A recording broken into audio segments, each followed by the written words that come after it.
ఆడోళ్ళు మందు దాగంగా చూసినాం, మజాక్ జయంగా చూసినాం గాని ఏమ్రో నకరాలు చేస్తున్నావా బిడ్డ నరాలు తీస్తా అని దమ్కిలి చూడలేదు. అయితే ఆ లోటు జనాలకి ఎందుకు ఉండాలి అనుకున్నదేమో అక్క మొగల మీదకే మరల పడుతున్నది. ఎక్కువ తక్కువ చేస్తే బిడ్డ తోడుకోలు తీస్తా చెమ్డలు ఒలుస్తా అనే రేంజ్ లా దాదాగిరి చేసినట్టే రూబాబు చేసింది. మరి ఆలస్యం ఎందుకు, అక్క అలసల్ని చూసి తరించదాం పాన్రి.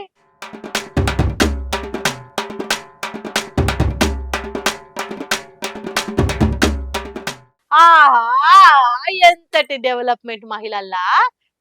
అర్ధరాత్రి ఆడపిల్ల నడి రోడ్డు మీద నడిచినప్పుడే దేశానికి నిజమైన స్వాతంత్రం వచ్చినట్టని గాంధీజీ అన్నాడని ఇన్నం గాని ఇగో ఇప్పుడు కన్లారా చూస్తున్నాం. మరి అక్క మందేసిందో లేకుంటే మందు కావాలని కొట్లాటకు దిగిందో తెలియదు గాని ఆంధ్రాలున్న ఓ వైన్ షాప్ లా మహిళా మణిరత్నం గింత మంచిగా హల్చల్ చేసింది.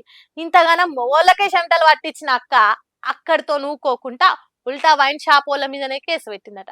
నా మీద దాడి చేసిండ్రు, దౌర్జన్యం చేసిండ్రు, నాకు న్యాయం చేయండి అన్నట్టు అమాయకంగా ఫేస్ పెట్టిందట. అయ్యో పాపం అనుకున్న పోలీసులు ఎఫ్ఐఆర్ రాసి ఎంక్వైరీ చేస్తే సీసీ కెమెరాల అక్క భాగవతం అంతా బయటపడ్డది. అబ్బా ఎంత సొక్కపూసవో అక్క అని ముక్కు మీద వేలేసుకున్నారట చూసిన పోలీసులు.